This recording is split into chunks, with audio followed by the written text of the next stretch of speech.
Can we have your attention? Jerry, if you can sit down over there, quit talking. I know that's going to be hard, about as hard as me, I guess, huh? Well, folks, this is what happens when you're late for an elders meeting. I was late Wednesday night and got voted unanimously, they tell me, to do this because I wasn't there, so sorry for that. I'll try not to be late anymore.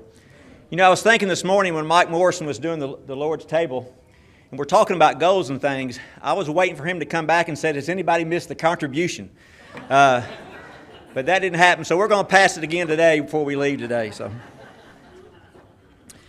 you know, in thinking back, 24 years we've been coming here, my family, and that's why I feel like Great Oaks is my family. My two daughters grew up here, were baptized here. My oldest daughter met her husband here, and she's the one that talked us in when she was 7 years old to come to Great Oaks. So you kind of look at that she was the one that talked us into coming and kept us here several years later, begged us not to leave, and then she met her husband here. So God has a way, moving in mysterious ways. Also, I mentioned family. As I travel around, Larry Baker's always introducing himself as a visitor. I'm a visitor to him because we've been traveling lately with the kids. But we've gone to different services, different churches. And although they've been good, it makes me more thankful for the Great Oaks, just everybody. But folks, if you haven't been around lately, we've got the greatest set of ministers here, I think, bar none. They just do a great job. They work so well together, and I've said this before, but I'm probably going to say it again. We're really fortunate to have Tim and Eric and Colton and Elias here teaching our classes, preaching to us and all. We're just very fortunate. So please, as you see them, give them a big hug and thank them for being here. I'm going to basically read through this. I have a tendency to kind of stray away and not stay on the subject, and we'd be here all afternoon if I did it. So I'm going to try to read this. I apologize for that.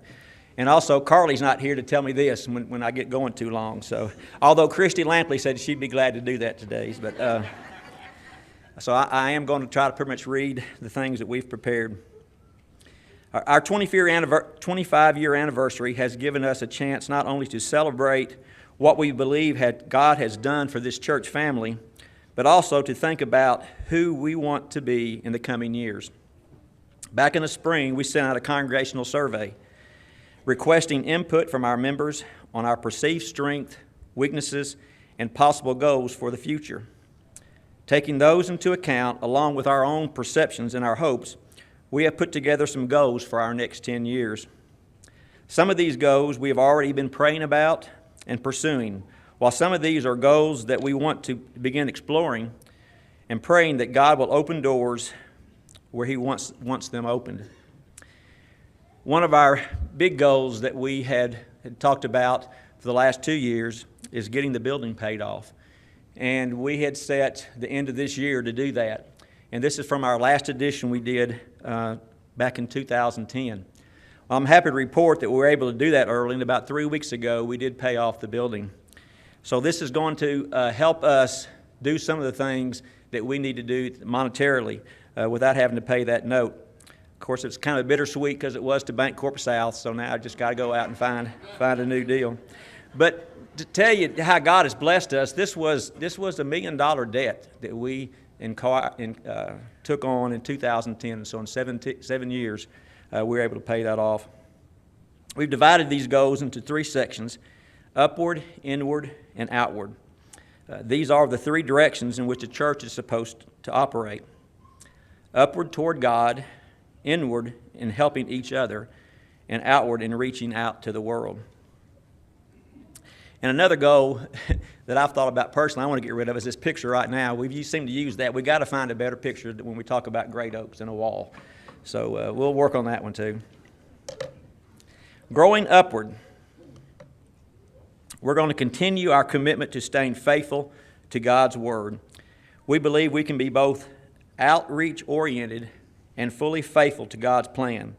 Staying faithful to God's Word was the most commonly mentioned goal on the surveys, which we appreciate. You know, it seems like today's world, churches are trying to be more trendy. They want to be popular. They wanted to get more people there.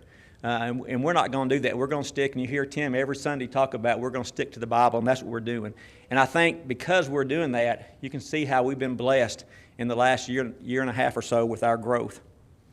We're going to continue our commitment to growing as individual Christians. We want each of us to grow as being servants in hospitality, personal evangelism, loving all men, living out our faith, being people of prayer, making God's kingdom a bigger part of our lives and our family.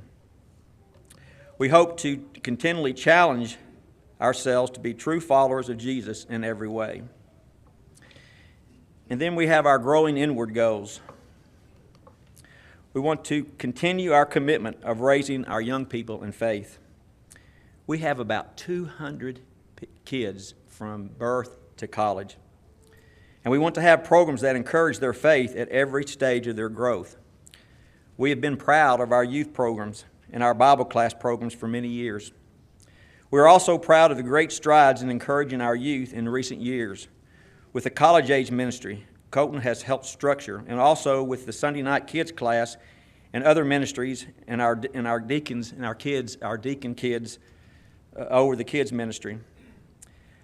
Colton and Eric have developed a program that's from birth through college age. We saw a trend where we were losing, after high school, losing our kids, and so several years ago, Colton and Eric started working on how do we keep those college kids part of the congregation. And so they developed plans starting their junior year and then developed that more from birth all the way through college.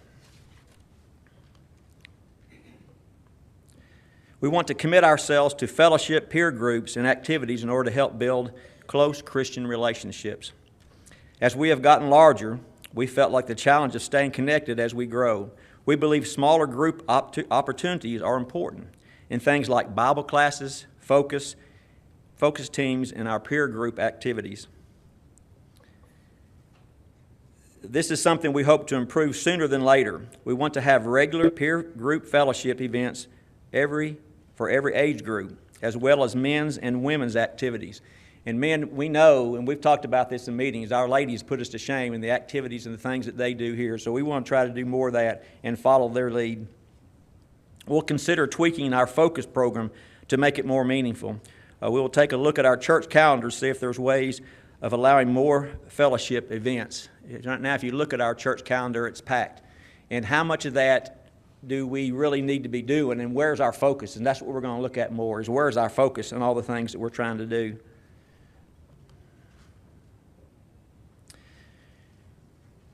We believe that opportunities to connect in smaller groups will become even more important if God blesses us with continued and numerical growth. So we want to get, I think it is, to get bigger, you have to get smaller, and that's what we're talking about, is being more in our peer groups.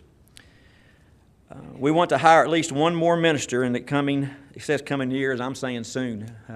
We got the building paid for. That is one of the things that's been top on our list after the building was paid off. We have so many people in our circle of influence and so many ministries and so many dreams that we need at least one more minister to help with relationships and ministries, whether this be an involvement minister, an outreach minister, or just an associate minister. We want to hire someone that will fit the needs that we have here at Great Oaks. And so that's something that we'll be looking into in the near future. And then we're going to be growing outward. We want to continue our commitment to outreach, to local outreach. We live in the largest county population-wise in the state of Tennessee with over 934,000 souls. We want to keep our eyes open for doors that we might be able to open. Continue along the path that we've seen us begin outreach ministries with Le Bonheur, Kate Bond, Hope Works, Mother's Day Out, and other local efforts. Even more local outreach was another often mentioned goal on our surveys for the next 10 years. We want to continue our commitment to our Spanish-speaking outreach. I'm not sure where I am here, but on that. Our 2016 census tells us there are over 57,000 Hispanics in Shelby County, a number that has continued to grow for several decades. We are beginning our Friends Speak program this fall to reach out to Spanish speakers to our community, teaching the Bible through teaching conversational English. We want to continue to reach out to Spanish speakers through our associations with Cape Bond Elementary. We want to continue regular bilingual services to remind us of our goals as Christians as unity and outreach. We want to continue to pursue the Spanish-speaking outreach, listening to our Spanish-speaking members in order to know how best to reach out to this population.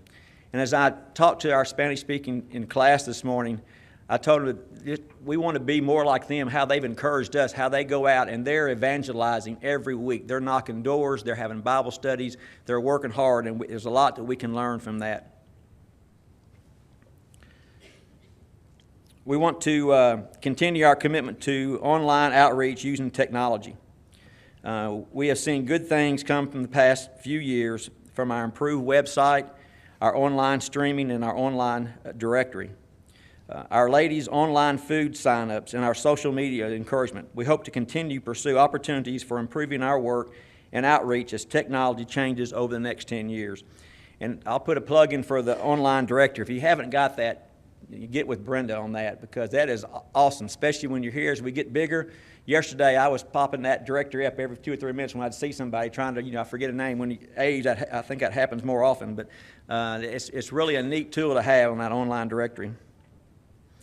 And to do all this, we're going to need more people, maybe in the sound room, or just leaders in different things on our online presence. We want to have a large-scale outreach events every other year. We saw how much can come from a focused outreach event during our 2015 12 Questions campaign. And so we want to try to do something every other year in an outreach like that. And I saw David Shannon and his wife walk in a while ago, and if you remember, Mount Juliet came here and helped us with that. And it's a program they started many years ago, and talking to the folks there at Mount Juliet, how it's brought that congregation together when they go and do these things. So we want to do that not only for the benefit of the community, but also to help us as we grow. We hope to have more money budgeted to do bigger things more regularly, sometimes focused on English speakers and sometimes focused on our Spanish speakers. We want to plant a church in 10 years.